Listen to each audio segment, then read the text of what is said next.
बज गया चुनावी बिगुल। त्रिपुरा, मेघालय और नागालैंड में विधानसभा चुनाव की तारीखों का ऐलान। चुनाव आयोग ने जारी किया शेड्यूल। पूर्वोत्तर के 3 राज्यों में होने वाले विधानसभा चुनाव का बिगुल बज गया है।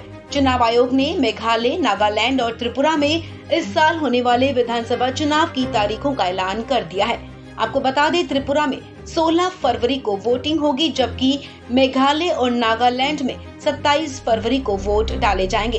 तीनों राज्यों के नतीजे एक साथ 2 मार्च को घोषित किए जाएंगे। नागालैंड विधानसभा का कार्यकाल 12 मार्च, मेघालय विधानसभा का 15 मार्च और त्रिपुरा विधानसभा का कार्यकाल 22 मार्च को खत्म हो रहा है।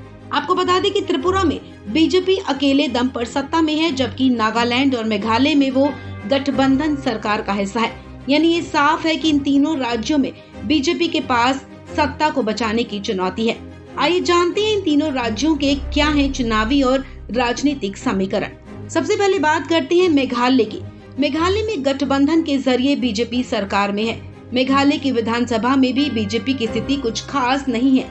60 विधानसभा सीटों पर मेघालय में बीजेपी के पास 9.6% वोट शेयर के साथ सिर्फ 2 सीटें हैं। साल 2018 में यहाँ 59 विधानसभा सीटों पर चुनाव हुए थे। तब कांग्रेस यहाँ सबसे बड़ी पार्टी बनकर उभरी थी। कांग्रेस को 21 सीटों पर जीत हासिल हुई थी। वहीं एनपीपी दूसरी बड़ी पार्टी के रूप में सामने आई थी। एनपीपी को 19 सीटें मिली थी और बीजेपी को सिर्फ 2 सीटों पर जीत हासिल हुई थी, जबकि यूडीपी को 6 सीटें हासिल हुई थी। यहाँ अन्य के खाते में 11 सीटें गई थी। तब बीजेपी ने नेशनल पीपुल्स पार्टी के साथ गठबंधन किया था। फिलहाल मेघालय में एनपीपी नेता कॉनराड संगमा मुख्यमंत्री हैं। बीजेपी यहाँ गठबंधन में तो है, लेकिन 2023 में सभी दलों ने अलग अलग चुनाव लड़ने का फैसला किया है। ऐसे में यहाँ बीजेपी को अपनी सीटें बढ़ाकर अपनी स्थिति मजबूत करनी होगी, ताकि वो चुनाव के बाद गठबंधन का हिस्सा बन सके। मेघालय की राजनीति इस बार कुछ ज्यादा ही दिलचस्प होने वाली है। सबसे बड़ी पार्टी भले ही कांग्रेस बनी थी, लेकिन राज्य में प्रमुख विपक्षी दल टीएमसी है। दरअसल 2021 में कांग्रेस विधायक मुकुल संगमा 12 विधायकों के साथ टीएमसी में शामिल हो गए थे। वहीं टीएमसी ने ऐलान किया कि वो सभी सीटों पर चुनाव लड़ेगी। ऐसे में चुनाव के नतीजे चौंका सकते हैं। त्रिपुरा की बात करें तो यहाँ बीजेपी सत्ता में है। साल 2018 में राज्य की 60 में से 59 सीटों पर हुए चुनाव में बीजेपी ने ऐतिहासिक जीत दर्ज की थी। बहुमत का आंकड़ा छूते हुए बीजेपी ने 36 सीटों पर जीत हासिल की थी। वहीं भारतीय कम्युनिस्ट पार्टी सिर्फ 16 सीटों पर सिमट गई थी।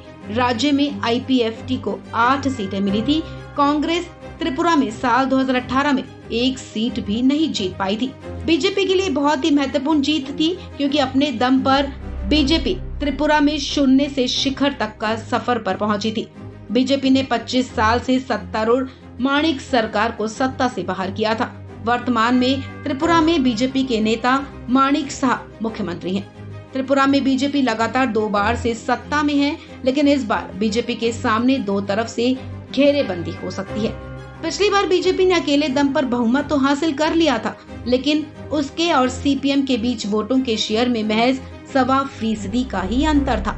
ऐसे में अगर इस बार सीपीएम और कांग्रेस एक साथ मैदान में उतर जाते हैं तो बीजेपी के लिए मुश्किल खड़ी हो सकती है। हालांकि बीजेपी ने 2022 में बिप्लब देब को हटाकर माणिक साह को मुख्यमंत्री की कमान सौंपी थी, लेकिन ये दाव बीजेपी का कितना कारगर बैठता है, ये तो चुनाव के बाद ही पता चलेगा। उत्तर पूर्व के एक और राज्य नागालैंड की बात करें तो यहाँ कांग्रेस का एक भी विधायक नहीं है। साल 2018 में कांग्रेस ने 18 सीटों पर अपने उम्मीदवार उतारे थे, लेकिन एक भी उम्मीदवार जीत दर्ज नहीं कर पाया। नागालैंड में भी एनडीए की सरकार है। नागालैंड विधानसभा चुनाव 2018 के रिजल्ट के बाद बीजेपी के सहयोगी दल ने सरकार बनाई। राज्य की 60 में से 59 सीटों पर हुए चुनाव के नतीजे आए। बीजेपी ने 12 सीटों पर जीत दर्ज की। वहीं बीजेपी की सहयोगी नेशनलिस्ट डेमोक्रेटिक प्रोग्रेसिव पार्टी ने राज्य की 16 सीटों पर कब्जा जमाया था। सत्तारूढ़ नगा पीपुल्स फ्रंट को 27 सीटों पर जीत हासिल हुई थी। इसके अलावा 1 सीट पर निर्दलीय और 1 सीट पर जेडीयू प्रत्याशी ने जीत दर्ज की थी। नेशनल पीपुल्स पार्टी ने 2 सीटें जीती। बीजेपी गठबंधन की सरकार बनी और 15 साल के अंदर चौथी बार नेफ्यू रियो ही मुख्यमंत्री बने। बीजेपी के साथ ही मौजूदा सीएम नेफ्यू रियो के लिए भी अब सत्ता बचाने की चुनौती है।